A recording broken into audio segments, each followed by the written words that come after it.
বাংলাদেশের জেল থেকে মুক্তি পেতে চলেছেন ৯৫ জন ভারতীয় মৎস্যজীবী। বাংলাদেশে আটক কাকদ্বীপের ৯৫ জন মৎস্যজীবীকে দ্রুত ফেরাতে উদ্যোগী হয়েছে নবান্ন। বিষয়টি তদারকি করছেন মুখ্যমন্ত্রী মমতা বন্দ্যোপাধ্যায় নিজে। প্রায় আড়াই মাস আগে বাংলাদেশের জলসীমার ভিতর ঢুকে পড়ায় কাকদ্বীপের ৬টি ট্রলারকে আটক করেছিল বাংলাদেশের উপকূলরক্ষী বাহিনী। ওই ট্রলারগুলিতেই ছিলেন ৯৫ জন মৎস্যজীবী।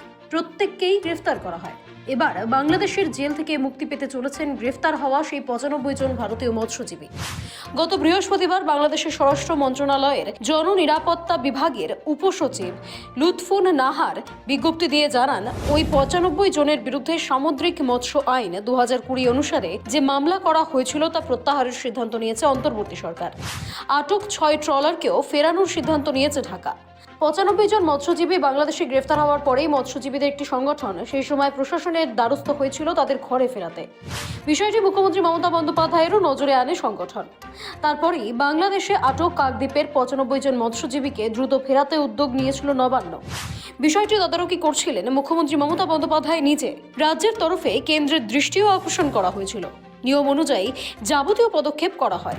কাকদ্বীপের এই ৯৫ জন মৎস্যজীবীর পরিবারের পাশে ছিলেন রাজ্যের মুখ্যমন্ত্রী মমতা বন্দ্যোপাধ্যায়। মুখ্যমন্ত্রীর দফতর থেকে কাকদ্বীপের বিধায়ককে ফোন করে ওই মৎস্যজীবীদের পরিবারের সদস্যরা কেমন আছেন সেই বিষয়ে খোঁজখবর নিতে বলা হয়।